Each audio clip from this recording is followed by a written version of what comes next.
Shakalaka! With the Jam. NBA Jam for the Wii, later appearing on the PS3 and 360, we know now. November 17th. Yeah, but as of right now, exclusively on the Wii, and no better place for it, really, because it is really a throwback to the nostalgic basketball experience from the 90s that was Jam. But also it had some entries on the PS2, if I'm not mistaken, that weren't very good. I think they were making them up until about 2001 or something. Yeah, strangely enough. So if you're into those, you know, you played them. But otherwise, we have a big update to the series here. Well, sort of.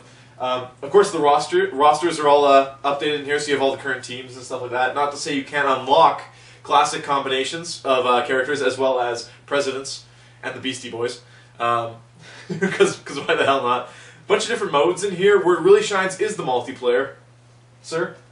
I mean, you said it best. That's honestly, you're gonna pull this game out and play with some buddies when they come over. That's NBA Jam. You know, that's the best part. You can use the classic controller, which for those of you who've been like, oh, motion controls, you can actually use the almost Super Nintendo-esque classic controller to play NBA Jam, which is why I picked it up instead of waiting.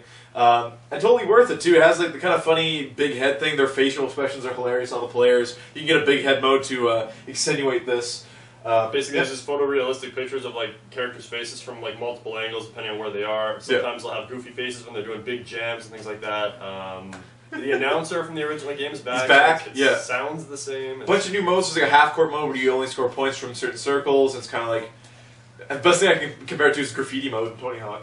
For the most part, you'll find yourself playing like the main game. Like I played through the mini games, okay. But, I mean, you want to play basketball. Kind of pricey for a Wii Sports game, though. That's not first party, I have to say. And that being said, playing by yourself is not that fun. It really is a multiplayer game. That's where it shines through. You'll have a lot of fun with it. And it's something that's easy to pick. You're not going to get bored of it, per se. That being said, there is no online multiplayer. Unfortunately, yeah. Which is maybe a reason to wait for the 360 PS3 version. Yeah, the high-def upgrade. Fair enough, yeah. It's super colorful and stuff like that. Like all the different courts and stuff look really cool. The backgrounds are hilariously like just maybe 3 frames of animation, like crowds and stuff like that. Really is a throwback. Yeah, I mean, all you can still like he's on fire and stuff like that. It's all back. It is very much classic NBA Jam redone in this generation. And I'm not a big fan of sports games, but I'll play this to death. So, Michael, any last thoughts on NBA Jam here? Probably one of the most fun Wii games I have played in a long time. Years. Years. That being said, what do you give NBA Jam? I'm going to go ahead and give NBA Jam a 7.5 out of 10. Okay.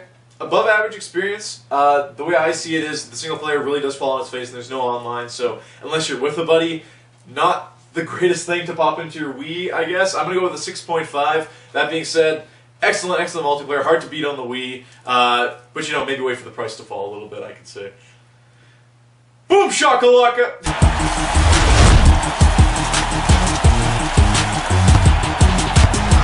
Somebody should put a straitjacket on this